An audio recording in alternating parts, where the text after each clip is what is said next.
Hi guys, thanks so much for clicking. Mark here and welcome to my channel. Today I'm going to be counting down my top 5 tracks from Melanie Martinez's debut album, Cry Baby. It's such a strong album from start to finish, so actually whittling it down to just 5 tracks is really difficult, and I've been kind of trying to distill the album down into a couple of tracks. And then I've changed my mind a couple of times, and then I've gone back on it. But I think that this is now finally my final top 5. So before we get stuck into it, if you're enjoying my videos, please do subscribe, ring the bell, and give me a thumbs up. I would really appreciate it. But other than that, let's just get stuck into it straight away. And at number 5 for me is Pity Party. Just that beat straight away, it goes so hard.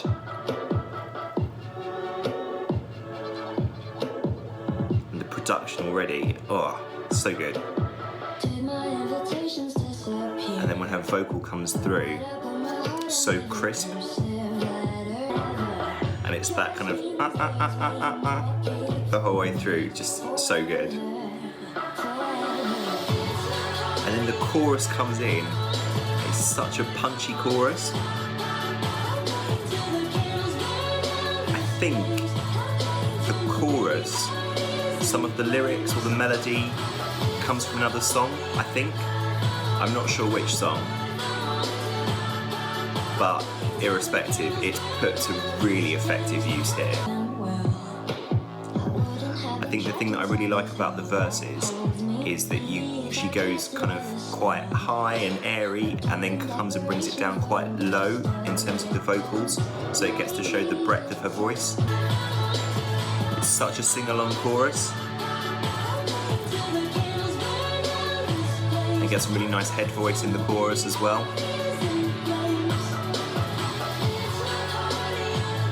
I think one of the things about this song, which is a continuous kind of theme with Melanie's music for me, is the contrast between how hard the beats go and how light her voice is. I love this middle 8 as well.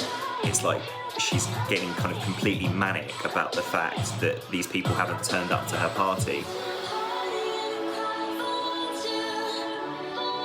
Oh, I think that might be the song. It's my party and I cry if I want to. I think that must be where the song comes from. And then we've got this mad random scream in it, which I just love. It's really quirky and unexpected. I think her voice in the chorus, there's a richness to it that reminds me a little bit of Lady Gaga. Okay, so that was number 5. I mean, just what a kind of punchy track. It's got such a kind of anthemic chorus, where everyone would have their hands up in the air singing along, and yeah, I think it really packs a punch. So yeah, for me, Pity Party is a great track to start off this top 5 with.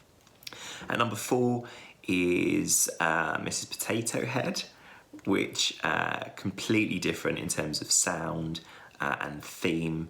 And I remember the music video for this was really well done, actually, kind of touching on the issues of body image and how you can try and change yourself in order to make someone else happy with your physicality, but it might be short-lived because they might turn around and find or start looking for the next best thing that comes around. Okay, so number 4, Mrs. Potato Head. Let's get stuck into it.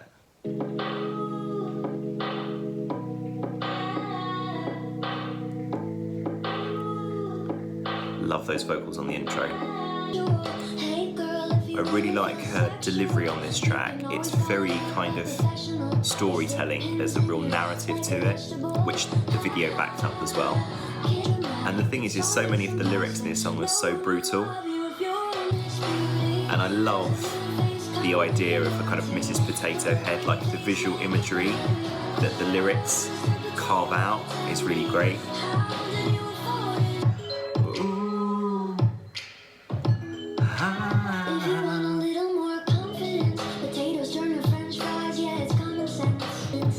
again, the production on this song, completely different to Pity Party, but really fantastic. That's such a cutting lyric. What a waste when little girls turn into their mothers' faces.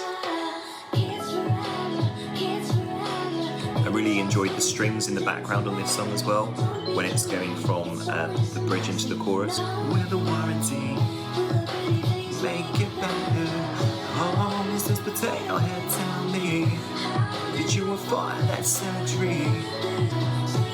I think that's one of those things about Melanie, in that she broaches issues that a lot of other pop stars wouldn't do in such a kind of obvious way. And I think she really kind of sticks to her guns in that sense. And I love it here, where they just really strip it back and you've just got her beautiful voice, and it sounds like maybe like a xylophone or something going on.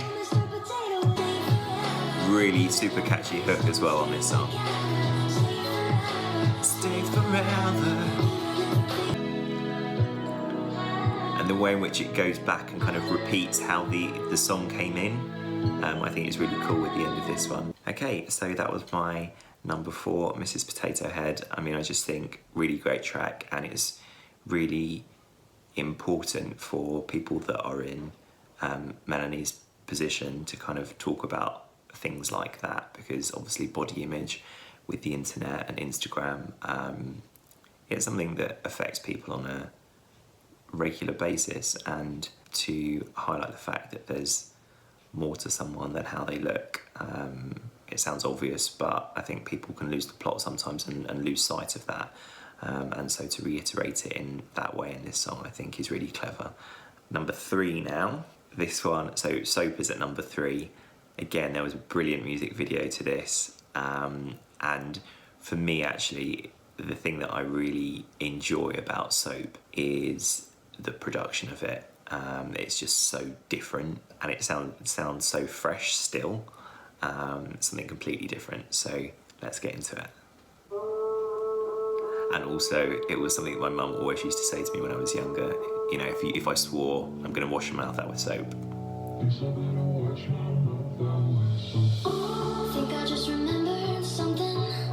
And the way in which the song builds, I think is really great. The momentum really starts to pick up. And her vocals on the bridge, really lovely. You really get to hear her emote, and again you get to hear the full range of her voice.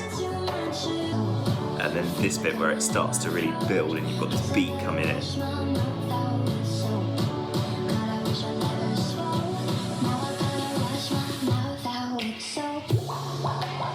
I think it's the fact as well, you kind of think that it's going to go into this massive punchy chorus, but the fact it takes you somewhere completely different is brilliant. The production in the background as well. You've got the kind of like backing vocals and then like a kind of scratching sound.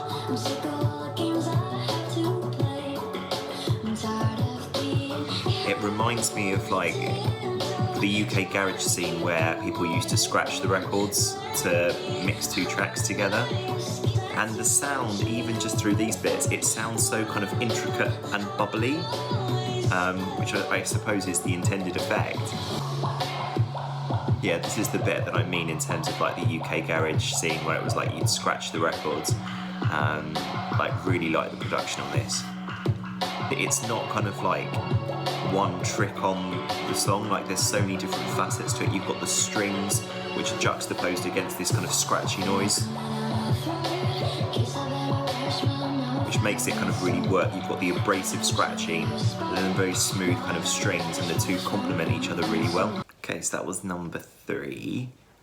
Moving to the top of the tree now. At number 2 is another song where thematically it's quite dark, but again I think it's really important that artists like Melanie are talking about issues such as this. So at number 2 is Tag You're It.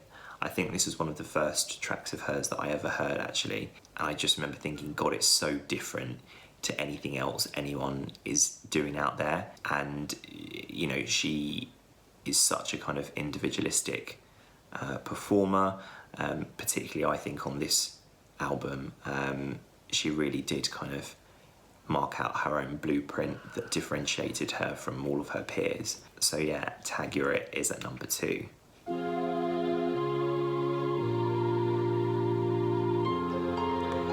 Love that bit. It sounds a little bit like Lady Gaga's Telephone at the beginning. The beat here acts against her vocal. And I really like the vocal modification here. Usually I hate it, but it really gets the point across here and makes it sound so dark and ominous. And then you think, where's the chorus gonna go?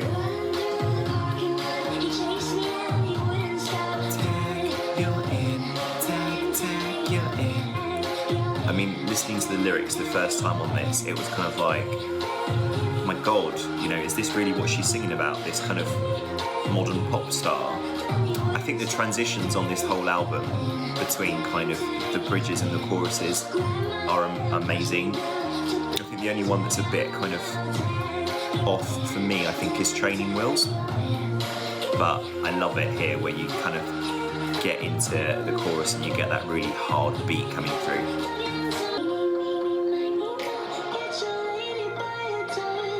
Brilliant middle 8 as well. And we get Melanie going kind of very high and airy on the vocal front. And I love it, you get to hear this bit where it's much more stripped down.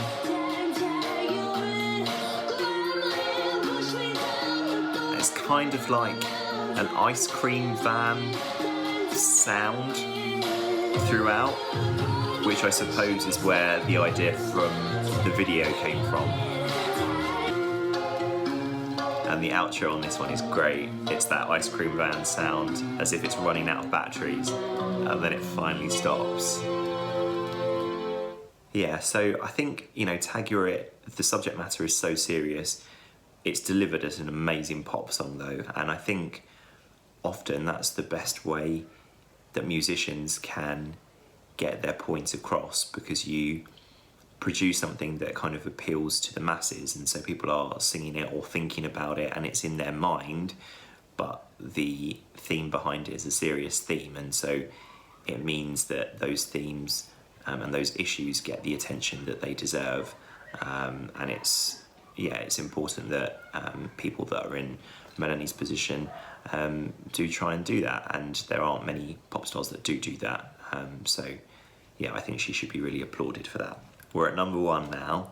I think a lot of people won't, I say this in all these reaction videos, I always feel like the number 1s that I pick are a bit left field or not ones that people would expect. I don't think this is any exception. I think, you know, the first time that I heard this song, it got me instantly, and I was really kind of, completely hooked once I'd heard it. But I don't think actually I heard this one until I bought the album and then I listened to it from start to finish. And I think it's the last track on the album, if I'm right. And for me, it was very much a case of her having saved the best until last, because I just think this is an absolute bop. So at number 1, it's Cake. Let's get into it. The production on this, for me, is absolutely stunning from the very, very beginning. The kind of, I don't know what this is at the beginning.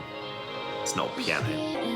When you put your arms around me, I feel like I'm just missing something whenever you leave. We've got all the ingredients except you loving me. Love when she goes deep here. You get the real resonance of her voice. And then the chorus comes in. You've got the kind of backing vocals where it sounds like monks chanting or something like that. It's just such an inventive use of it. And then the production, it introduces all of these intricacies throughout. You've got this clicking sound here. I think this is my favourite line vocally in any Melanie song. it's when she goes into that head voice, it's just so beautiful. I mean, the more of that I can get on an album from her, the better. If she's watching this, which she's not going to be. For you to just describe where you walk away with the frosting on my heart, so I'm taking back what's mine you missed. Really good middle eight again. I think she's got a real knack for middle eights actually. To me.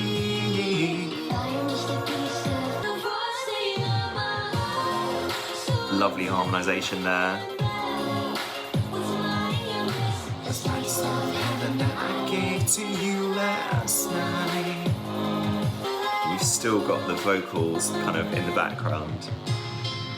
I love the outro as well. I don't know whether it is a piano. Maybe a piano with some like modification on it. Not sure. Anyway, love, love, love Cake. What an absolute banger. Just my absolute favourite, and it still sounds as fresh to me now as it did the first time I listened to it. And my iPhone is playing on shuffle, and this song comes on, like every time it just makes me get, like, it energises me so much. Okay guys, so that was my top 5 from Melanie's debut album, Cry Baby. What's your top 5? Let me know in the comment section below. I'd be really interested to know your thoughts, particularly people's thoughts on Cake. Have I put it too highly? I mean, for me, it's the clear standout track from the first album. But do you agree? Do you disagree? Cry Baby was such a brilliant debut album, and it was so strong and consistent throughout. There are at least 10 songs, I would say, that could feature on this top 5. So, you know, Milk and Cookies and Pacify Her were definitely 2 that came pretty close to going on the list. Well, if you're enjoying these videos, please do subscribe and give me a like. As I said, I would really appreciate it. I'm kind of like 1 month in of doing this properly now. So really enjoying it so far, and hope that there are some people out there that are enjoying my videos as well. That's everything from me on this video. I hope that you are all really well, and I look forward to seeing you in my next reaction vid.